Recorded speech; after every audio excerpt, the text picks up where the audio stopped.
but I do like Yorkshire tea. Right, I'm just going to... Not Yorkshire Gold. That's, come on.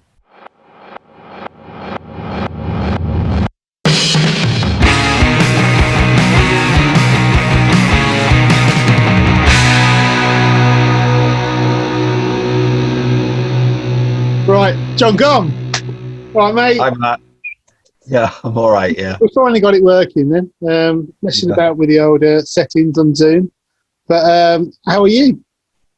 I'm okay. I'm in the weird limbo where all of my friends are now two-dimensional and exist. Like, they enter my rooms that I live in and then depart like ghosts. They manifest occasionally. They do. Yeah. It is bizarre. So you release an album in the possibly the weirdest possible circumstances you could do it in? Yeah. It's been strange. It's that thing where it's enabled me to have some connection outside of just my little family unit or whatever. And releasing an album into that and doing like a couple of online gigs and stuff, they do make you feel connected to an extent, but then that can also make you feel more isolated because it's not actual physical human connection. So it's, I think I really like being online and speaking to people online. It's cool, but it's not in the absence of any physical contact with other people. It feels strange, but but it's been generally good. Releasing the album went well, and it's a bit of a step. I've sort of heard everything. I've sort of followed your career probably for 15, 16 years before it started. And I've watched, obviously keep a very close eye on what you're doing, and the new record's got it's still a continuation of most of the sounds are guitar generated, but there's some subtle sort of synthy sort of sounds in there. And I like that I don't know if this is deliberate, but the sounds that aren't guitar are very much not guitar, and they're not guitar. Yeah, that's exactly it. So the point is that you even know it's not a person. So it's like there's many reasons that I would never do an album with like a band, for example. But one of the things that's special about solo music, and not just a solo artist, but an actual solo recording. So and they're quite rare. It's not that common, that people release albums where it's literally just one person on the recording. But there is something very specific about the experience of listening to those, because it's like if you've got your headphones on and you're listening to Robert Johnson playing in that little room, whatever, where he made those recordings, it's just you in the room with him. There's nobody else there. If there was a bass player on one of the tracks, I'd feel like, fuck off, get out of the room. It's me and Rob. You know what I mean? And so I didn't want to break that little spell. So the thing about synthetic sounds is that what they've done is created a space, an environment, rather than introducing another musician, which sounds terrible because Andy, who made all those sounds, is very much a musician, but you know what I mean? You can't hear a finger on a string, you can't hear a voice, you can't hear anybody hitting anything, they're artificial sounds. They're very deliberately so. I think they sort of there's reverbs, really beautiful reverbs on there. And there's really beautiful, the synth sounds remind me of Boards of Canada, that sort of wavery, synthy, it's beautiful sounds, man. Yeah, he's I mean, really good. we weren't really coming from a Boards of Canada angle. We were coming from a place far cheesier. So it was more like, we were listening to. I don't know about cheese, but actually, I can. We were one track that I was obsessed with during the production was what's it called? Just having a mental blank now. Live to Tell by Madonna. Right, okay, which is from True Blue, so it's mid-80s. And the production on that is like it's everything that exists is employed, but it's got this huge, wide, ethereal, really emotive sound. It's a beautiful song as well. So it's that kind of sound we're looking for, or kind of Peter Gabriel, Imogen Heap, definitely some Bjork, and that's what I was kind of thinking by the end of it. It was like, okay, so what would it sound like if, you know, Imogen Heap was a fingerstyle acoustic guitarist? Yeah, man, it's really cool. You know, which is a weird question to ask. It's cool because you've taken what you've done, you've been progressive, but without just going, oh, sorry, it will sound like everyone else. It's really cool. And you can see, it's like Jon Gomm in space, this album. It's got that sort of, it's got like kind of like an ambient sort of thing with the reverbs. And I think it's a really cool progressive move in that. And so you've moved to... I like the sound of it. I wanted to make something that... I've always been quite fascistic about wanting it to be, okay, well, I'm a solo guy. I play acoustic guitar, I sing. I want it to be pure and live and real, and that's it. But I'm just thinking, actually, don't do that. It's a recording. Make something that just sounds beautiful for the sake of that. Yeah, I mean, because I suppose as well, there's people have now, if they know you've seen you on YouTube, they can. I remember when I first met you, it was just like, this was pre-YouTube, wasn't it? And it was like, yeah, it sounds amazing, but if only if they could see what Jon was doing, you know what I mean? It would make a massive thing. I think sort of about 5 years later, sort of YouTube was at its, absolute, all the viral business and that, and people could see what you were doing. And now I think if anyone's approaching your work, well, they will go onto YouTube and obviously see, the videos on there. So I don't think you need to worry about that so much now. I think that's true. And it's funny how that kind of added into the way that I was thinking about the sound, because YouTube would pop into my head sometimes. So the image of me playing on a screen would pop into my head, because I wanted it to still, I didn't want the sounds to break that fourth wall of it being a performance. So, for example, I don't like looping, and I say that obviously knowing that you very much do. I love the sound of it, and I love watching people do it, and the way that you do it, where you build these kind of architectural, things. But if ever I start looping, I just play some chords and solo over the top of it, and it just sounds crap. It's just like somebody noodling in a guitar shop while their sad friend plays chords. And it's we're wondering when it's going to be his turn, and it never is. It's a dangerous game, that loop, Clark. It's very I just don't get anything from doing it myself. Like I don't. So it's and part of that is the kind of real-time generation of the sound, which is really, really important to me, because if I don't have that directness of I'm playing and somebody's listening to it in the same moment. Somehow it's not. I know what you mean.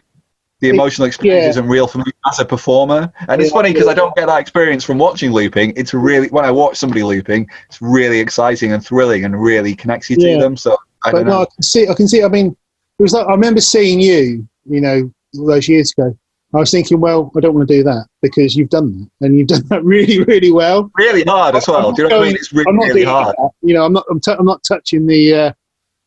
The tapping and the fingerstyle stuff, because you'd done it and you'd done a fantastic job. And I remember it's the first time I saw you and I was absolutely blown away. And I just thought it was just so cool. And I think you were headlining an acoustic night in Camden, 2005, something like that. I think you'd driven down. You were staying at our house with Sonny, weren't you? Yeah, and I was just blown away. I thought you were brilliant. But at that point, it was very hard to see where you went from where you were then to, growing to bigger venues and to where you're going to go with it, because, that circuit, I mean, you literally built a lot of that enthusiasm for the finger picking was built around you and a few sort of other artists that developed. There weren't many in the UK at that time. No. I've never seen it before. It was odd that because there's like an older than me generation of fingerstyle guitarists, most of whom I know now, and they were like, there was only a tiny handful of them, so like Adrian Legg was the megastar of those, but then there was like Steve Fairclough, who I'm friends with, was one of them, and he'd be routinely going around playing kind of solo fingerstyle guitar. And then there was Tommy Emmanuel as well, wasn't there too? Well, Tommy, yeah. Tommy was a weird one because Tommy didn't really break over here until, I don't know how old he was, but I don't really want to guess either. But he was like, he was middle age, and he'd been a star in Australia playing mostly electric stuff. Yeah. And I think from what people have told me, I don't really know about his career, but he had like a lot of kind of instrumental hits, sometimes doing covers and stuff. Right. Then when he started doing the acoustic thing, and it was in Italy that he broke doing that, he became huge in Italy. And the first time I saw Tommy play was the first time I opened for him. I'd heard him, I'd listened to his stuff, but I opened for him in 2001. Wow. And there were about maybe 2002, but it was definitely no later than that. And there were about 20 people there. Yeah. His booking agent at the time was Martin Taylor's son, Martin Taylor, the jazz guitarist. Yeah. And I remember when I got to the venue, the manager of the venue said, "I'm really sorry, John," because we knew each other, so he knew my name, because it's my local venue, whatever. "Sorry, John, but it turns out when we told them there was a support, they said, 'Oh, there's no supports. We don't have supports.'" And I said, "Oh, well, I promised him." And they said, "Actually, it's in the contract." And he checked the contract, and it was. And I said, "Look, do you mind if I just go and ask myself?" So I went over to Tommy, who was having his dinner, and I said, "Hi, I'm John, local guitarist. I play kind of this kind of stuff. It's pretty different to you. I do a bit of singing as well. And I'd really love to, even if I can just do 5-10 minutes, but I totally understand if not." And he just said, I don't know if he felt like he took pity on me or what, but he said, "Yeah, okay, you can do it." And he sent his legendary sound engineer back downstairs into the venue with me, Neil Seagrot, and Neil soundchecked me for about an hour. Wow. To try and help me with my sound. Do you know what I mean? He obviously saw that this was a bit of an opportunity for me to learn some stuff on that night, and so did I. I was so nervous, man. I remember I split my finger while I was playing, which sometimes, a lot of guitarists have that, where you can sometimes split your finger like along the fingerprint. It's really nasty. It really hurts. And I went backstage, and Tommy said, "How was it? Was it okay?" And I said, "Yeah, it was really good, except look at this." And he said, and he fixed it. Tommy fixed my finger backstage with some super glue that he carries around with him. He's such a nice man. He really is. He's an absolute boss. He's like the opposite person to me in a lot of ways. He's so outgoing and just gregarious. Really really sociable guy.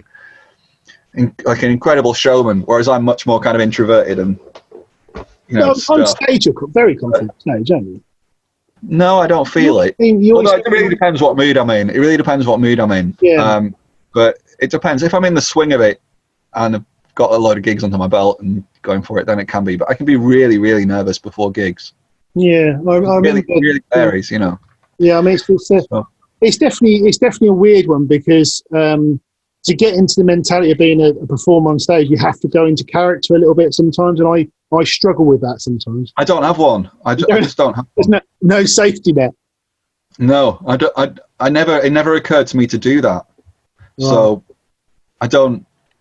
I'm entirely myself. Although I think that's part of the reason that some people connect with my music as well, because there isn't that authenticity to it, isn't there? Yeah. Whereas I think I have to be more confident on stage than I am in real life, because the real me couldn't do it at all. So I have to become. There is that. People have asked me about that, about performing confidence and stuff. Yeah. And it's a weird thing, especially with kids, who maybe want to be big stars and they're on YouTube and they've got viral videos and stuff. And I remember one of them once saying to me, how come you don't really do all that stuff that, this guy does? So there was another guy who's a real showman and a real performer and entertainer. And I said, well, it's just not me, but also it doesn't matter in the way that you think it does. This isn't like, I'm not trying to launch a new product at the fucking, Apple convention. Do you know what I mean? This isn't a marketing pitch. It's a authentic music performance. Yeah. So you do whatever it is that you do, and I've been to see people play who are intensely introverted and nervous. Yeah. And it's really, really captivating and thrilling. And it really breaks down the wall between you. Oddly, it breaks down the wall between the performer and the audience, because if they can see that the person is nervous, they can see the person is not comfortable, but they're open about it, and it makes everybody else feel really, really kind of like, yeah, they've opened. Well, I feel good about myself. I'm glad, you know what I mean. It's a connection. It's an honesty. So yeah, I think there's so much of that integrity performance is a key thing to it, isn't there? But like I say, especially very specifically with what you do, it's all about performance. It's all about it's real, isn't it? I mean, I know it's very easy to say for real, but it's always seemed very real what you do. And because I've seen you play in front of, 30, 40 people, I've seen you play in front of 300 people, and just you do exactly the same thing every time. And it's brilliant. It's really, really brilliant. And sorry. it's great, man. It's great because yeah, but no, it's true. Where have you done it? We did Round Midnight. Yeah, Around Midnight. The jazz. Oh, it's so good. Jazz Cafe. First place I ever saw you play was in Camden. It was like I don't remember the exact venue, but it'll be like an upstairs in a pub. Yeah, it was upstairs in a pub. And I think it's about 30 odd people there. And it was the same show. You did exactly the same thing. And it was obvious that what you were doing was really special and really, really cool. And it was just amazing the way that sort of YouTube came along.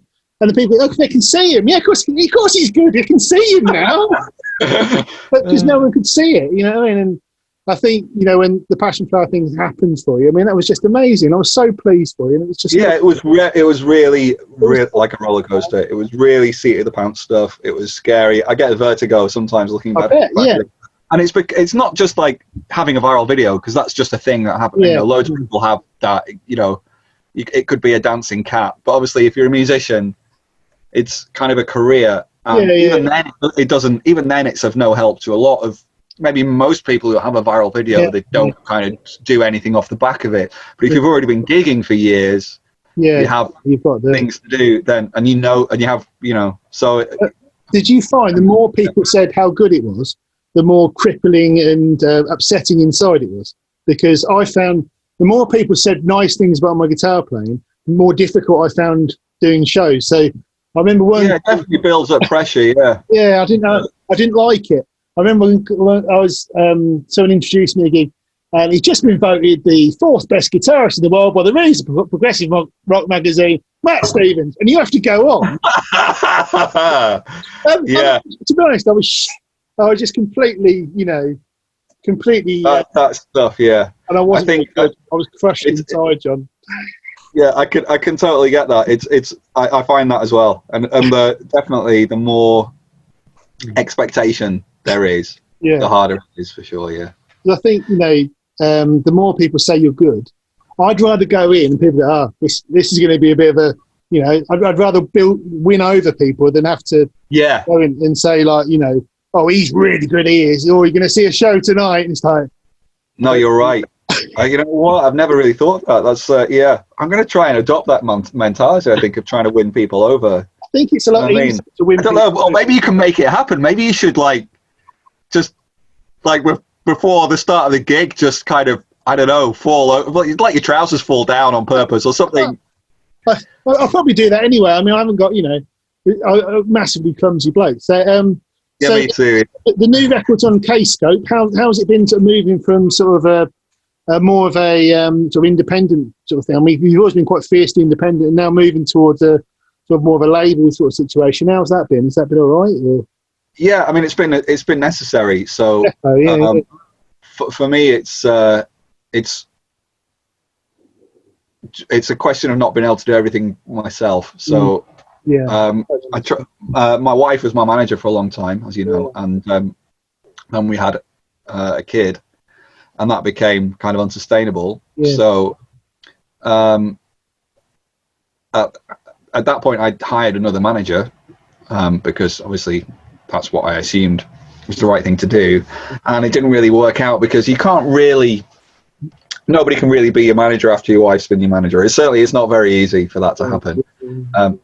Nobody can kind of offer you that same level of support, you know what I mean? So then I decided, okay, so maybe what I need to lighten the load is actually to have a record label to do the release, the same way that I've got a booking agent who books my gigs, and I have a publisher now as well.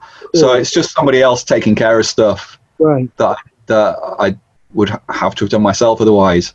But it's not just that, because kscope obviously brought a load of skills and everything to the table that I would never have had. I've made vinyl, which I would never have done. Got a deluxe edition, which I would never have produced myself, you know. So I think the way they're an artist, their label is built on, I mean, initially sort of Porcupine Tree and Stephen Wilson and that sort of, they're built on artists with integrity. So I think, you know, they're a good place for you. And and from what I see, they seem to be doing a really good job as well. The record seems to be getting people's, you know. And interestingly, you're now a prog artist, apparently. It's a strange thing, yeah. That is a really weird thing, and you obviously know more about that world than I do. And it's very strange. I was talking to the label before, just like a little mini interview I did with Prog magazine. Yeah, man. And I was saying, because they're going to ask me questions like, what prog artists do you like and stuff. And I was saying, is this prog? Does this count as prog? And then I would get quite arsey if it didn't, you know. Yeah. So Joni Mitchell to me is prog. Well, yeah, it's progressive, isn't it? Yeah, but but it's not prog as a genre. But I don't know what prog as a genre is, and it's funny because, like, I love Peter Gabriel, which is definitely prog. But my Peter Gabriel I love is like So and Us, the pop albums. So I don't know what counts as prog. Well, there's two schools of thought. There's prog is music that sounds exactly like Genesis or Yes or King Crimson or ELP from 1969. It's a genre. It's a style. It's a genre. But also there's the broad term of progressive, which is the umbrella that falls someone like yourself and Tortoise and Mogwai and you know, lots of people who are doing stuff that's different and Billie Eilish, then. Yeah, well, Billie Eilish. I love the Billie Eilish record. Me too. Well, you know what? I don't love it, but I do appreciate it. I quite like it. Maybe a couple of tracks is enough of it for me. But it is great. I do totally get why it's, you know, and it's really awesome that, you know. Pop music is so kind of intelligent at the moment. Not all of it, but some of it really is, you know, and exciting. But she is prog for sure. She's got to be. Nobody's ever made that sound before. It's definitely different, isn't it? I mean, it's whether the genre is progressive as, you know, to me. But what I'm interested in is progressive is trying new things, and that's just the you know, ambitious rock music is kind of how I describe it. So. And I've got no interest. It has to be complicated as well. What if somebody's trying something new, but it's because you know, you listen to like the original artists. Pink Floyd were a very simple band basically, but they used interesting sounds. You know what I mean? What it's kind of what my brain is going now is that, okay, so prog is blues can't be prog. If you're making a blues album, it's a blues album. Okay, if you're making a punk album, it's a punk. It can't be prog because you're sticking to a genre. You're not progressing beyond that. Even maybe if you're progressing that genre, you're still doing it down the line of that genre, down that pathway. So prog is anything that's kind of progressive outside of that. Yeah, I mean, it's a fusion of multiple genres and taking influences from a juxtaposition of influence specifically. Like so, like I say, you're like the album you've just done, where it's got like electronic elements with like the acoustic thing as well. That's something that I could. Do you ever try and think of like really shit ones though that would not work? So because you always get those kind of genre fusions. So I love fusion as a genre. You know, I love it. Whether it's like I love Jeff Beck, like late 70s Jeff Beck. Yeah. But what if you had like, because they're bound to exist. Somebody out there is doing it. Somebody out there is doing like bluegrass, ska, dub bluegrass. I'm sure it's out. At work. Somebody's doing it.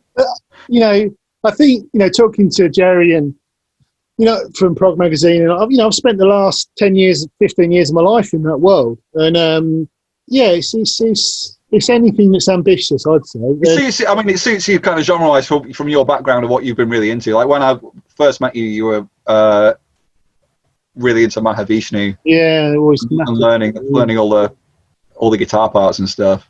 It's so complicated. That was the stuff that I grew up to. I mean, because your sort of influences, you've got the sort of Joni Mitchell, and there's also I can hear bits, or I can always hear bits of Steve Vai in your playing with like the sort of bass thing. It's funny. I love Satriani. I love Vai. I love Satriani. I love them in different ways. So, Satriani to me is really, really underrated as a composer. Yeah, he's written such beautiful things.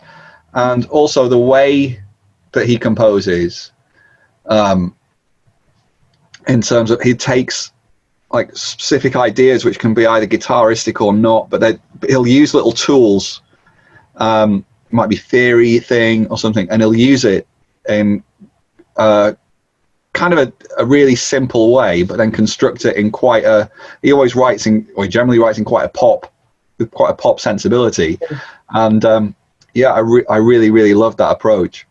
That's what made him stand out at the time, though, because there was all those Shrapnel guys, weren't there? And all those, I was talking to another mate of mine about it the other day. And there was like Vinnie Moore and Tony McAlpine. They're all fantastic players, but Satriani stood out because of the melodies. He stood out because of the riffs. And, Flying the Blue Dream had all those lovely guitar parts, and especially, the first 3 solo albums. They were, they were closer to like Jeff Beck or Osric Tentacles or something that was very melody driven rather than the whittle driven. And it was the same with Steve Vai's first couple of solo albums as well. There was composition. He's weirder. He's more art rock, I would say. There's definitely. He's very prog. Steve Vai's total prog. Yeah, I hope so. Yeah. I mean, he's not what is man. But very in the wake of Zappa and there's. In terms of sound, the amount of really original sounds as well, what I mean, with the 7-string and the eventide sounds, and I mean, it's really, our generation, we were so lucky to be exposed to that sort of music, weren't we? Yeah, I think so. And it's funny because when I was a kid, it was like I was kind of listening to loads of grunge and same punk stuff that my friends were into, but also listening to Vai and Satriani and that kind of stuff and really appreciating it, but they were kind of at war, those two things. It was in all the guitar magazines they were talking about the kind of battle, the tension between technical music and and kind of knuckle dragging. You can't even play the guitar properly. It's such a weird non-argument in my mind. Well, of course, and then then you had bands like Soundgarden and Alice in Chains who were mixing. They were quite. I mean, I think they came out of being right. Okay, so we kind of did the cock rock thing, and when they were kids, and then wanted to do something more serious. Yeah, I mean, the early '90s, I thought was pretty exciting. I think we were quite lucky to grow up in that. I really feel lucky. I just sometimes me and Tash will sit there and we sound really old by doing it. It's the same thing that our parents would have done about the 60s or whatever. Just list them all. And I love Oasis. Me too. I've got very happy memories. From the north of England, it's like they were my Sex Pistols. Do you know what I mean? I love Bjork from that time, and Radiohead, and Blur and Suede and all those kind of Britpop thing. Yeah, that was great. There was I love the kind of that early 90s stuff where, to me, like cock rock had reached its finals form, that it could, its zenith, the point at which it, from which it could not return, which is that you had, Steve Vai, who was very much from that world, like totally from that world, creating these incredible instrumental artworks with it, and then we also had the grunge thing in the States, and we also had drum and bass, which was a weirdly big part of my life. It was weird because there was stuff like the dance scene had gone prog, hadn't it? There was all those sort of the drum and bass thing was very jazz rock influenced, and Goldie, who's my favourite of that genre, he once nicked money off my sister-in-law on a bus in Wolverhampton. No way. Yeah. And then a few years Yeah, later, he used to just tax people on the top deck of the bus. blimey, You know, what you got? nice, is it? But No, he was a very, very, very naughty boy. Yeah, it was. But to be honest, I think he's forgiven him for the let it go. album. Oh my God! I think she's definitely let it go. Yeah, she's definitely let it go. But he's made some incredible music. I absolutely love him. And I remember he once did this TV show where they got a load of kind of celebrities to have a go at writing a score for an orchestra, like composing a piece from scratch. Yeah. And his was obviously amazing. And I remember he couldn't read music or anything, so the arranger was showing him how to draw like the form of the piece, like to physically draw the form of the piece, which he loved doing. But I can't remember who he was up against, so I'm not sure they were musicians, and people were like really shocked that this guy could actually do that. You know, he could envisage the sound of it and make it happen. And it's like, this is Goldie. He's a musical genius. Like, he shouldn't be there with Sue Perkins competing to see who's the best at this. Is not fair. Really weird. What was the one he did that album that was like one song that was 74 minutes long or something, wasn't there? There was always sort of, you know, there's a lot of that sort of time when there was a crossover.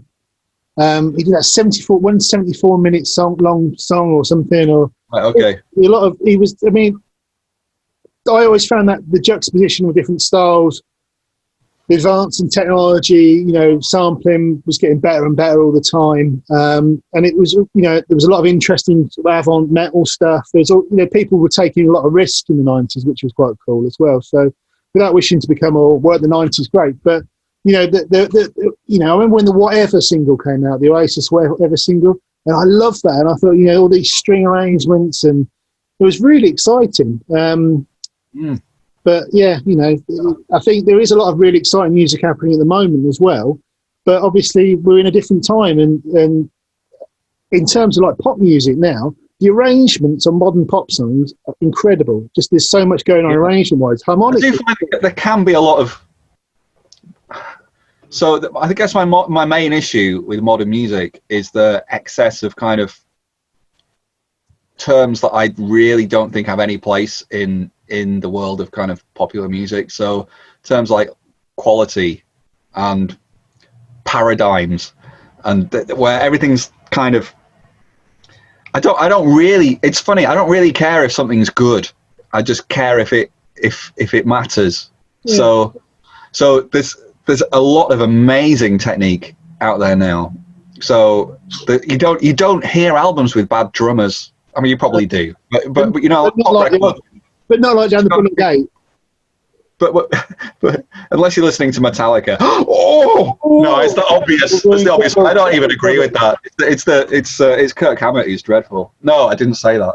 Yeah, I got myself in trouble commenting on Metallica's performance once, and I've got to be careful. Yeah. I just remember my years as a guitar teacher where somebody, you know, this kid once brought me this guitar solo to learn. He brought me two on two different occasions. One was from an album, and I was looking at the tab thinking, this is impossible to play. How can anybody play this? It's impossible. And I hadn't actually listened to it yet. So I then put the track on. I waited for it to get to this impossibly fast section with this incredible kind of chromatic run. Yeah. And it's like, oh, okay. So actually what he's doing is just kind of this. It's like he's not actually playing anything.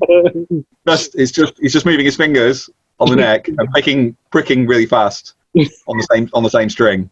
Yeah. But the notes are absolutely just a random occurrence, which I guess is an approach. And the other one was a live one, which is this like pentatonic bluesy solo with loads of wah pedal on it. Yeah, and the song was in E, and he was soloing in A minor pentatonic scale, and the clash of the two, you know, every time he hit that C, the sharp 5 over the E, yeah, it's just really like, Jesus Christ. And it was just so like, why did nobody tell it? It's just really gruesome. It's a weird. Anyway, so that was tough. That was a hard day. But following on from Steve, like Ibanez guitars. Yeah, That's amazing. Stuff like this. I've So got cool. a proper gig now. Yeah, where is it? That's so cool. Yeah, Were you in the Guitar Catalog Collectors Club? I wasn't, but I did used to get one. This has got scratch pads on it right now. I'm going to have to turn on my camera. That's so cool. So the scratch pads aren't going to be probably part of it. I'm just messing about with those. So yeah, so it's really nice. I'm not really allowed to talk about exactly what it's made of and stuff yet. Yeah. But you know, it's been a really great process. So, and it's so cool. When they first approached me, they were like,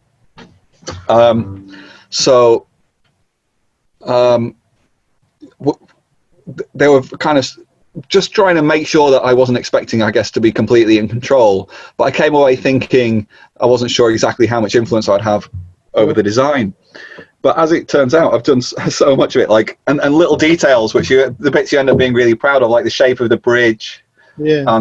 That headstock, I literally drew. Like, I literally drew. That's so cool. I didn't draw it that well, and they neatened it up. But I was trying to get the kind of, you know, the Ibanez thing where it's offset at the bottom, and then they have the kind of the pointy thing, but with the little scoop taken out of it. So I was trying to make like a softer version of that was kind of appropriate for an acoustic, but it's like an acoustic version of the 90s Ibanez it's headstock. Really cool, isn't it? It's really cool. So I really tried to persuade them to put the tick on it. You know, they have that big tick. They're saying that it's just not appropriate for an acoustic guitar, but I was really wanted them to. That's really cool, man. I mean, are you going to be in the Ibanez catalogue then? Yeah, actually, it's the first ever. Cool. It's the first time they've ever done a signature model with an acoustic guitar player. Awesome. So they've got like a Steve Vai and a Joe Satriani signature acoustic guitar. Yeah. But if I can be as bold as to say they're not primarily acoustic guitarists, you know, you see what I mean? So cool, man. It's the first ever acoustic signature model in that sense. So it's a real honor, and that's really cool. And that's the stuff. I remember, like, the first time being in a guitar magazine, that was like a childhood dream, wasn't it? And then and then you do that. To be in the Ibanez catalogue, that is I remember going to the guitar shops and getting the Ibanez catalogue and reading the Ibanez catalogue at home. And my guitar shop used to get an extra one for me of the actual book, and so I could take it home. Yeah, I used to love going to do that. It had all the kind of, it was just like guitars of the future, wasn't it? They just looked so. It was so exciting. Also, you didn't see much of that sort of thing about, did you? You didn't see, you went to guitar shops. There wasn't many Ibanez's. There wasn't, it was always, you'd sort of see Strats and stuff, but you wouldn't see Ibanez guitars quite so much in those days. But I mean, I remember seeing the first sort of Steve Vai's come in, and the Universes and that, and oh man, it was the quality of. Because you can buy a cheap guitar now that costs £100, and they're great guitars. You buy a Squire guitar for £200 and it'd be fine. But in those days, the quality of like the Ibanez's and the posh ones, it was so rare to see, and it was just very, very exciting at the time, wasn't it? Yeah, they were so good, and you could do things, and that's what I've tried to do with this acoustic guitar, is that you could do things with an Ibanez that, as a musician, that you couldn't do unless you had that guitar.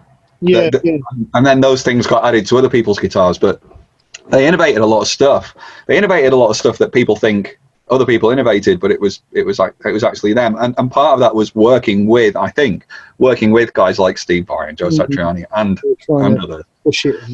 Yeah, and saying and letting them come up with fairly nuts ideas based on their own modifications. So, like, for example, Steve Vai on his, everybody in those days, like, I guess, like 80s, they had their own kind of modified Strat that they kind of built themselves. Like the routing. And Steve Vai routed out a cavity in the top of his guitar so that he could sync the Floyd Rose system lower down into the guitar, so that otherwise your hand has to rest on the bridge, or you're kind of floating above the body. So he sank it down, and then obviously that's on his Ibanez signature model and pretty much every Floyd Rose equipped guitar now. And it's kind of similar to the stuff I've done here, where I'm not supposed to be specific, but I've moved the bridge on the guitar, which is pretty nuts. But there's a lot of things that guitar builders do, and they're purely based on tradition. My favorite thing, which I will tell you, which I don't know if you can even see, but it's actually the shape of the body. I like you've got a bit of gaffer on it, John. Yeah, I know. But it's not symmetrical, and you can tell if you look inside at that brace, you can see how it's on an angle. So does it come with, like the pickups you have, where you've got one inside the body to pick up all that stuff already? System. So again, it's a thing which I'm not supposed to talk about yet. But we've come up with a pickup system. So I've designed it with Fishman after trying a lot of other different stuff. You know what? I've just remembered there's a microphone I need to send back to a company in Ukraine because they were kind enough to let me try it. And I've been saying to all these guys, look, I really want to try his stuff. I'm designing this guitar. We might put them inside the guitar, but I need to try it first. Do you mind sending me one? And so, because I remember when I first met you, one of the first things, so when I meet a mutual friend, Sonny, one of the things we talked about was how to get the mics in the guitar to pick up the percussion the right way, wasn't it? And that was one of the things you'd innovated, really, hadn't you? One of the things you'd sort of discovered. And I remember it's just trying. No, I don't. I mean, I just used a microphone that's made for going inside a guitar. So I did make my own little weird innovations. So I was using these very, very cheap little stick-on sensors. Yeah. You would stick on the soundboard, and then EQing the shit out of them to make them sound good. But there was a lot. At one point, I had 5 pickups inside the guitar. Yeah, I mean, I'd not before I'd met you. I'd never seen that before. I remember Sonny had a very similar setup that was kind of based on what you've been doing, but I'd never seen, the multiple pickups inside the body of the guitar to pick up the body of the guitar sound like that. Yeah, I mean, I guess I don't know if that was normal or not. Probably not. What do I know? I mean, I was certainly experimenting. I was definitely experimenting and trying to do things that, and using loads of different things all at the same time. But now what's kind of happened is that the pickup companies are realizing that people are doing that. But still, everybody that I know who's like a fingerstyle guitarist is using probably more than one pickup system from more than one company, which is a pain. Because it means that you've got to have different outputs on the guitar. You've got to have probably multiple batteries or preamps, either inside or outside the guitar. And that really sucks. So we've come up with this system where it's got 3 pickups inside the guitar, all powered from the same thing. And then there's 3 outputs on the guitar, but you can just use one of them if you want and just mix it. So there's got the little blend wheel inside the guitar, so you can just mix it down to one output, or you can use 2 outputs and have like 1 pickup here and 2 pickups here, or you can use all 3 outputs and have each pickup down a different output. So because that was another thing when I first saw you were mixing the guitar sound into a mix. Did you have a separate mixer going to the desk? I had a little mixing desk, probably. I remember, For a long time. And you had the banjo tuners was the other thing you had, that the guitar with the tuning things at the top, which I'd never seen before either. There was another thing that that once again I'd never seen anyone else do that. So I got that from Adrian Legg originally, who I mentioned before, who does that, a lot. So he's kind of doing it usually he's kind of known as a country guitarist, but there's something incredibly English about him at the same time, about his music. It's kind of crossover between English folk and American country, but he uses the banjo pegs to kind of get pedal steel type effects. And when you don't really do it like that. You've got your own way of doing it. No, for me it's more like I missed the whammy bar so much. It's more kind of trying to get bends that you can't get, on acoustic guitar. So I can be Jeff Beck or Steve Vai or whatever. But you developed into a very musical. It's not just look what I can do with this. It's very musical the way you do it, and it's very, it's a beautiful sound. Some of that's just the limitation of, if you're going to be a singer-songwriter, you can't just be playing a guitar solo all the time. Do you know what I mean? So it's just... You say that.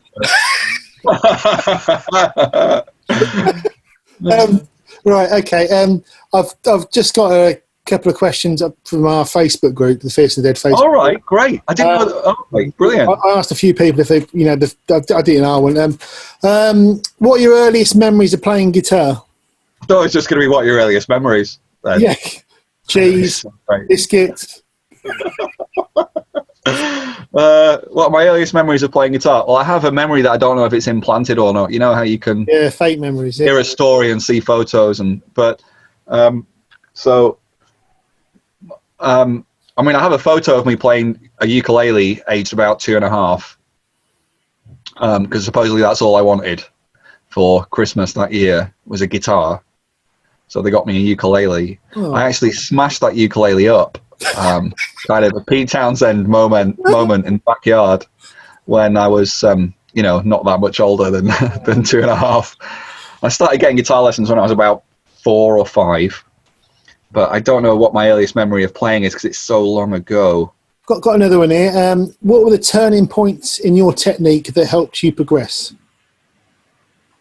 Oh, man. Well, now what helps me progress is writing stuff because I don't have that much time. Over the past 2 days, I've been working out an arrangement of a cover which I haven't done that much of, and that's what all the fingerstyle guys do now, so it's like, oh wow, look at this amazing version of X. Do you know what I mean, on one guitar? Wow.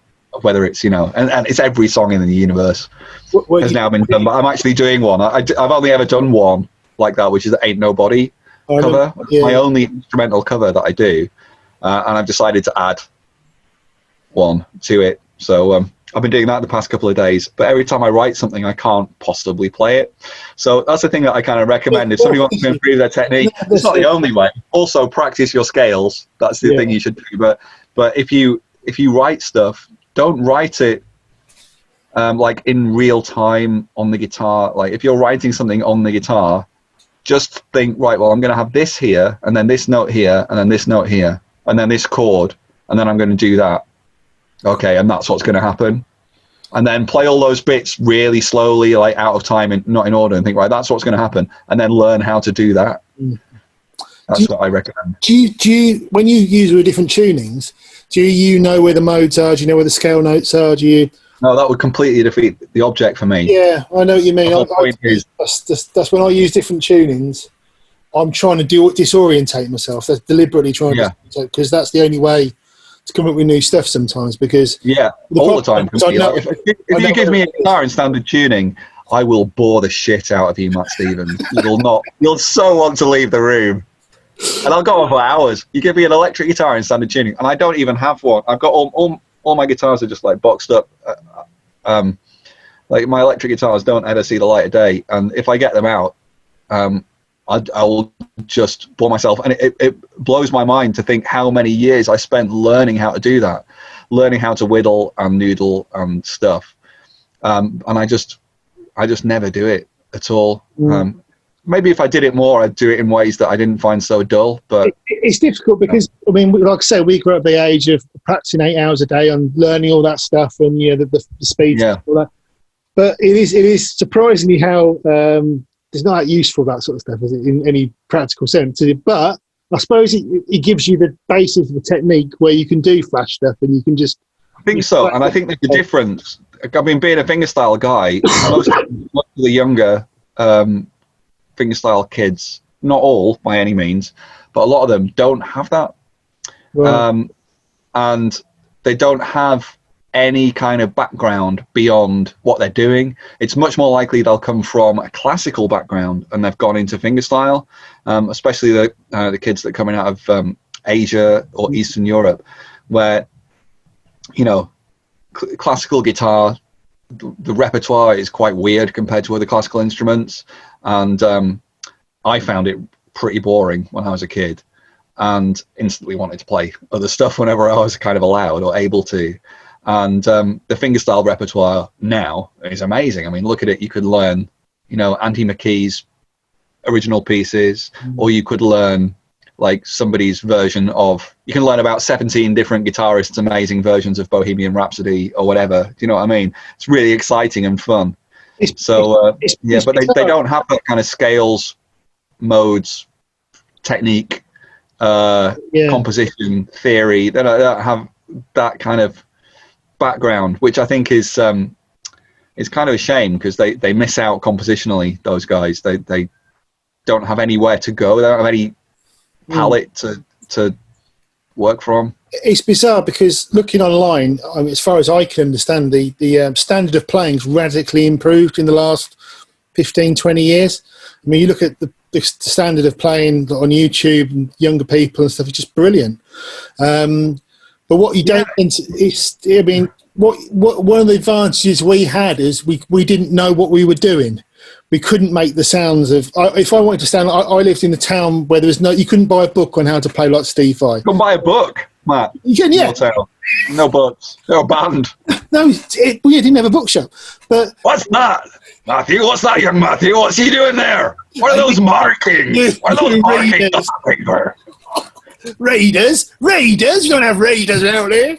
No, but so when the guitar magazines used to come out, I'd read the guitar magazine from cover to cover and trying to figure all this stuff out, and trying to John McLaughlin and Robert Fripp and all this stuff that I was into, and I was trying to fit in Johnny Marr and Iron Maiden and trying to figure all this stuff out. And that's the terrible crossover. We just thought of another one: Johnny Marr and Iron Maiden. Yeah, that would jangly kind of Afrobeat guitar. Although it worked with incredibly depressing vocals, but I can't imagine it working with like Lars Ulrich double kick. Lars on drums with the dub bass player would be ideal. With the bass player from the Smiths. Yeah, that'd be great. So what was I saying? So, but that was the thing. We didn't know what we were doing, and we couldn't get information. So now it is a lot easier to access. When I first saw you play, I didn't know what you were doing. And I thought, well, I'm not going to go down that road because that's already been done by somebody incredibly well. But I couldn't get a video of you and work out how to do it. I would have had to. Yeah, knowledge was guarded then, or not guarded, but kind of gate kept. Is that a word? But it was. But that's not necessarily a bad thing, because then when you want to acquire that knowledge, you have to be taught it. Yeah, somebody has to teach it to you, even if it's Phil Hilborn in the back of Guitarist magazine or whatever. Yeah. He's still, he's not actually there with you, but he's still guiding you month by month. And this is still a thing which he thinks you will benefit from learning, and he's explaining to you why you've got to learn that. And the thing with learning stuff on YouTube or on other parts of the internet is that people will just learn whatever bit they want, and that's it. They don't eat their greens. Do you know what I mean? So it is. I mean, like I say, I hear a lot of musicians a million times better than me, but a lot of the time I don't hear musicians who are doing stuff that really inspire me to, think, oh, I've never heard that before. And a lot of the time when I hear stuff, I've never heard it, but like Guthrie Govern's playing, I hear that and I think he's brilliant, right? But I don't think I want to be Guthrie Govan. I think, well, that's just something.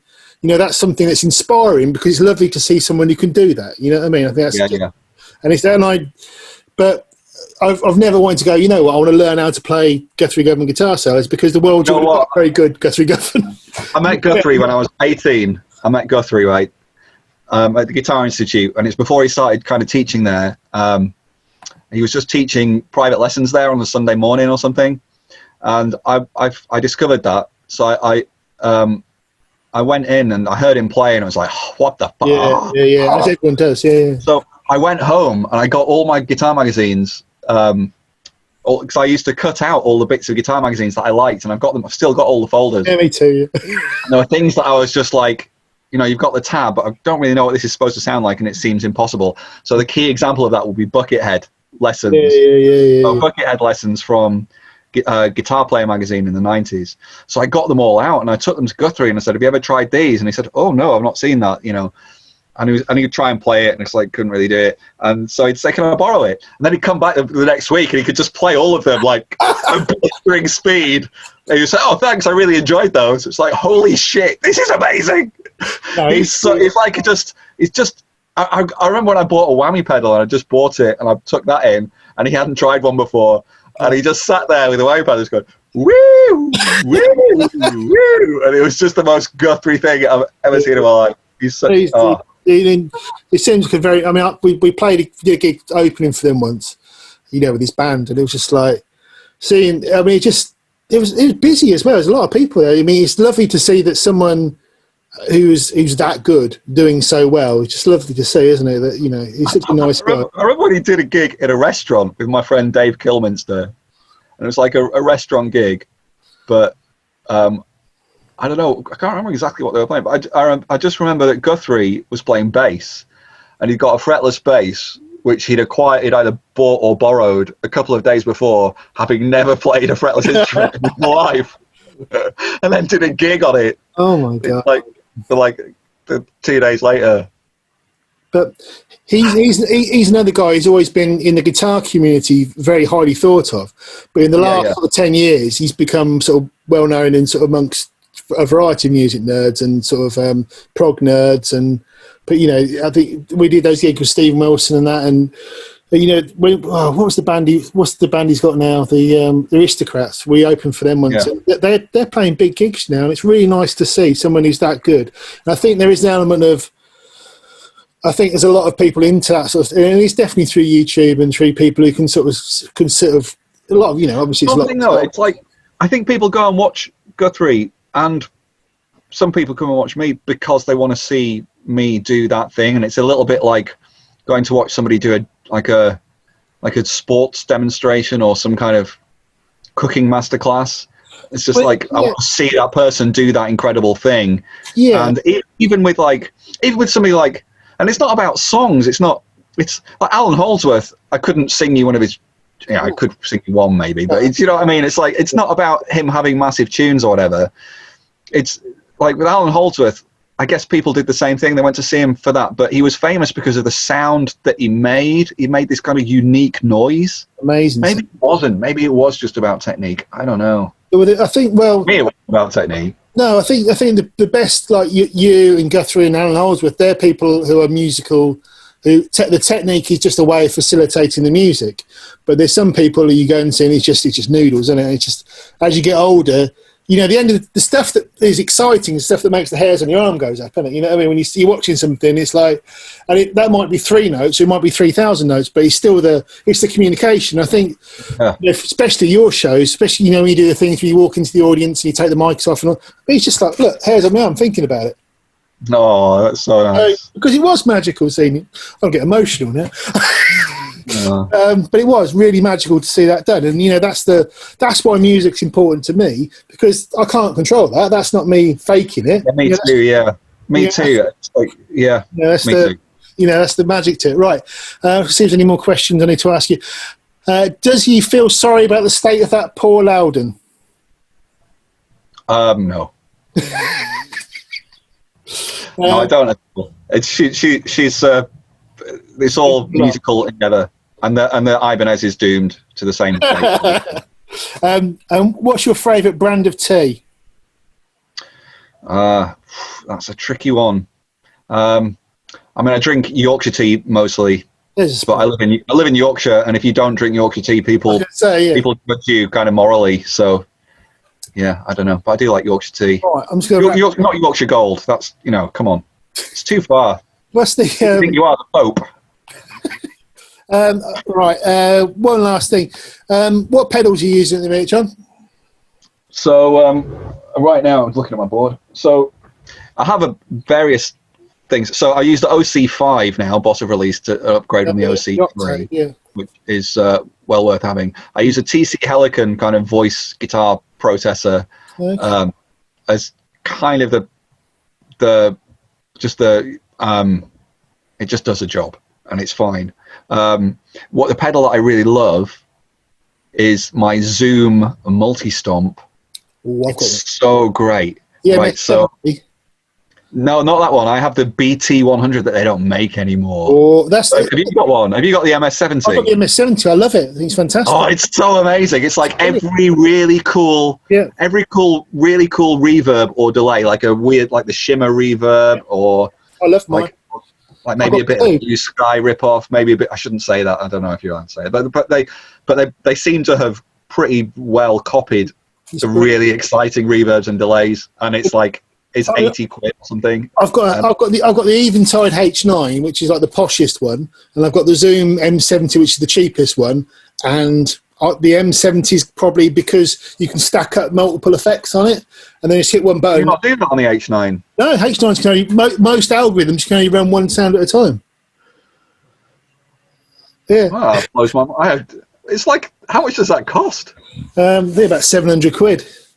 What? For one effect at a time? One effect at a time. Oh my God. But you can run. All right. I mean, they do sound good. Don't get me wrong. They are. There's a magic to the Eventide things, but there's not 10. They're not 70 quid to 700 quid's worth of magic. Yeah. No. I even use because I use Overdrive sometimes. And I use it's got little amp simulator things in the Zoom pedal that I've got. And you know what? They're probably not, they're not amp simulators at the level of like what, Neural DSP or whatever, but for 70 quid in a box for me to have a little bit of an electric guitar sound live, it's way better than anything I've had before. So yeah, the only thing that you can't do is program it. Well, you can save patches and stuff, but you can't switch between patches with your foot. So I'm constantly having to bend down between songs to change. The quality of the sounds is great, and they've got a lot of sort of wonky lo-fi sounds on there. That's really cool. Yeah. Really unusual pedals. Well, so much fun! Like all those little icons as well to represent the pedals of the amps. I just love those as well. The little designs they've done. Really great. Is that it at the moment? You're using them? Yeah. So I've got that's it. There's 3 pedals. OC5. I was just checking. OC5, the Zoom MS70 CDR, let's say, although it's a different one that I use, but that's the closest. And the TC Helicon Voice Live 3, which is a flawed unit, but it's okay. There's not much out there that can do that. I have been talking to the Neural DSP guys because they're releasing this new thing, the quad core. Yeah. Seen that? I've heard it's like, well, it's got like 4 inputs. I think it's got 1 or 2 mic inputs on it. It's got 4 inputs. It's basically a quad core computer in a pedal board. Oh, okay. And they've built about 100 or so different amps for it, which is mainly what their market is. Yeah, and they're building more and more effects for it. And there's a possibility that would be able to replace my entire board. And because my board also has I still have a mixing desk on it. It's now not a mixing desk. It's I use a Motu ultralight interface mixer thing. Ooh. So I can mix my guitar sound from my phone. But the Neural DSP thing, it could possibly replace everything: interface, mixer, all the effects, all my multiple inputs. I could probably do my vocals through it at the same time, EQ and compress everything. When you go out, do you take a duplicate of all your pedals? No, I just risk it. Bloody hell, you're braver than me. I've got it. No, I don't want to carry around too. I mean, it weighs a ton, because it's of the board that it's on a big metal board and it weighs a ton. I can't take 2 of those. If it didn't work, I'd just have to do it. I suppose with what you do, you can literally unplug everything and carry on, though, can't you? Yeah, I totally can, and that's a rule I have as well. I have one song. You probably know it because you've been, with me for a while. But I have a song called "Hey Child," which is the kind of rock tune delay all the way through, and then it's got a proper shred electric guitar solo. Yeah. And it's always bugged me, and that song is old, and it's always bugged me that I can't play that song without the delay. I think you did that when I first saw you. I think you did "Hey Child" when you first saw you, which was... Yeah, probably. But it's always bugged me that I can't play it completely unplugged. So... Yeah, it's well, right. I think we better wrap this up. Okay, mate. Thank you, John. It's lovely seeing you. It's really nice to see you too, mate. I shall press stop and then we'll finish off. All right, cheers, mate. Thanks so much.